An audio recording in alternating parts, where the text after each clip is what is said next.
This is the very first computer that Steve Jobs built. It's an Apple I, and it was built in 1976. And this is one of only 200 that were made. So, this is a really big deal. And it actually worked.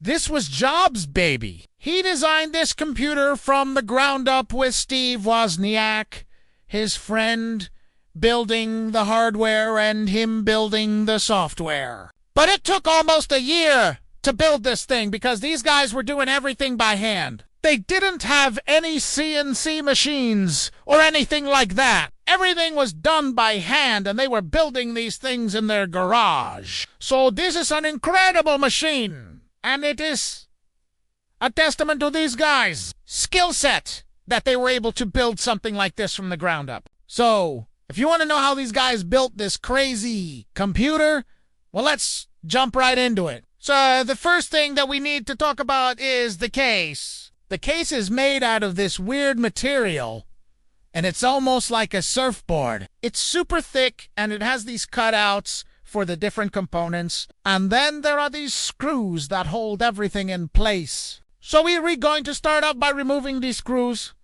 and then we can take off this cover and see what is inside. So underneath here we have our power supply. We have a little 5-volt regulator board. We also have our logic board, which has all of our CPU and RAM and everything on it. Then over here, we have our keyboard interface, and then we also have our display interface. So these interfaces are pretty cool because they're actually just expansion cards. So they go into these slots right here, and you can actually put in other expansion cards in here as well.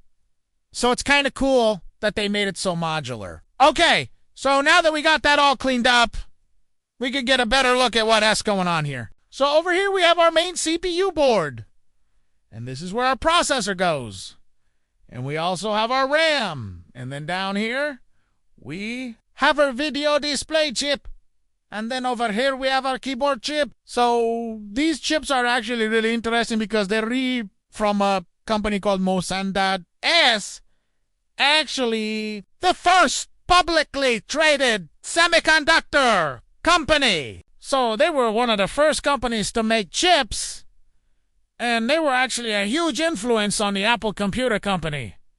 So next we're going to remove this RAM and check it out. So this is our RAM, and it's 1 megabyte, and it's parity RAM.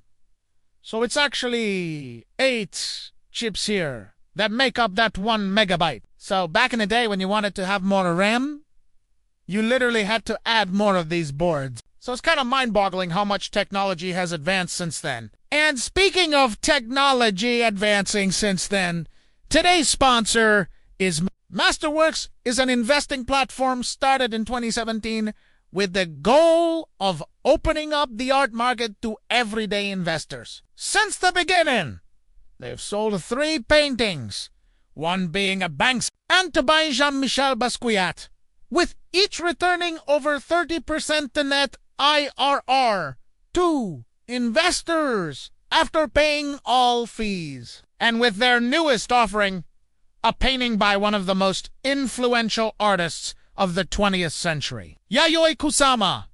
You could be a part of this exciting investment opportunity. So, if you want to own a piece of a $46 million painting, and of course, as always, the best investments are ones you don't have to time in the market for. Okay, so now that we're back, we're going to move on to the logic board and take a closer look at that. So the first thing that we're going to look at is this 6502 CPU.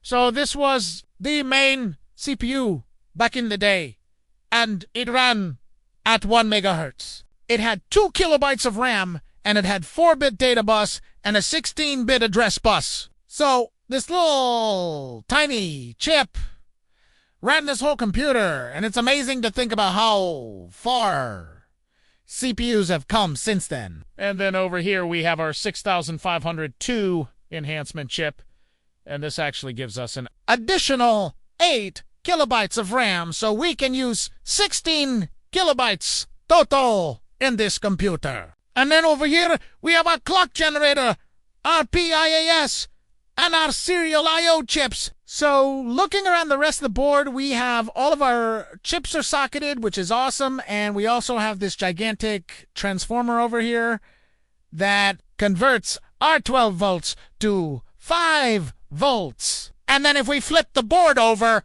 we can see some more of the circuitry. It's absolutely insane that these guys were able to build this by hand and get it to work. Like, this is incredible stuff. And if you look closely, you can actually see little notes that Steve Jobs wrote to himself. Like right here, it says S. Jobs, and then it says check for shorts. So, yeah, this is an incredibly cool machine, and it's a really big part of computing history. If you guys want to see more vintage tech videos, then hit that thumbs up button, and I will see you guys in the next video.